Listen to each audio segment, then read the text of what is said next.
അസ്സലാമു അലൈക്കും എല്ലാവർക്കും പുതിയൊരു വീഡിയോയിലേക്ക് സ്വാഗതം. ഇന്നത്തെ വീഡിയോ എന്ന് പറയുന്നത് അടിപൊളി പൈനാപ്പിൾ അച്ചാറാണ്. അപ്പോൾ അതെങ്ങനെ പ്രിപ്പയർ ചെയ്യാൻ നോക്കാം. ആദ്യം തന്നെ ഒരു ബൗൾ എടുത്തിട്ടുണ്ട്. അതിലേക്ക് 2 സ്പൂണ് കാശ്മീരി ചില്ലിയും 1.5 സ്പൂണ് നല്ല എരിവുള്ള മുളകും കുറച്ച് മഞ്ഞൾപ്പൊടിയും കുറച്ച് സിർക്കയും കൂടി ചേർത്ത് മിക്സ് ചെയ്യുക. കുറച്ച് വെള്ളം കൂടി ആഡ് ചെയ്യാവുന്നതാണ്.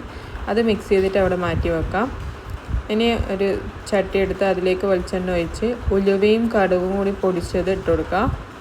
പിന്നെ അതിലേക്ക് റൗണ്ടിൽ കട്ട് ചെയ്ത് വെച്ച പച്ചമുളക്, ഇഞ്ചിയും വെളുത്തുള്ളി പേസ്റ്റ്, കറിവേപ്പില ഇതൊക്കെ കൂടി ഇട്ടിട്ട് നന്നായി മൂപ്പിച്ചെടുക്കാം. ഇത് അവിടുന്ന് മൂക്കുന്ന സമയം കൊണ്ട് പൈനാപ്പിൾ കട്ട് ചെയ്തതിലേക്ക് കുറച്ച് കായവും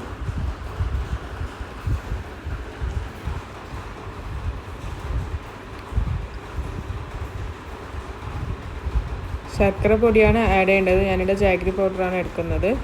ശർക്കര അപ്പോൾ അതും കൂടി ആഡ് ചെയ്ത് കുറച്ച് ഉപ്പും കൂടി ആഡ് ചെയ്ത് മിക്സ് ചെയ്ത് മാറ്റി വെക്കുക. അതിന് നമ്മൾ നേരത്തെ റെഡിയാക്കി വെച്ച മുളകിൻ്റെ മിക്സും കൂടി ആഡ് ചെയ്ത് കൊടുത്ത് അതിലേക്ക് കുറച്ച് വെള്ളം കൂടി ഒഴിച്ച് മിക്സ് ചെയ്ത ശേഷം ഒന്ന് തിളച്ച് വരുമ്പോൾ അതിലേക്ക് നമ്മൾ മിക്സ് ചെയ്ത് വെച്ച പൈനാപ്പിളും കൂടി ആഡ് ചെയ്ത് നന്നായി മിക്സ് ചെയ്തെടുക്കുക.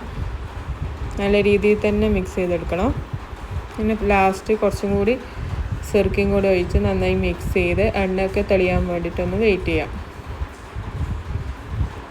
ഇത്രയേ ഉള്ളൂ. ടേസ്റ്റി ആയിട്ടുള്ള പൈനാപ്പിൾ അച്ചാർ ഇവിടെ റെഡി ആയിട്ടുണ്ട്. എല്ലാവരും ട്രൈ ചെയ്ത് നോക്കണം. ട്രൈ ചെയ്ത അഭിപ്രായങ്ങൾ അറിയിക്കണം. ഇൻഷാ അല്ലാഹ് പുതിയ വീഡിയോയുമായി ഞാൻ വീണ്ടും വരുന്നതായിരിക്കും.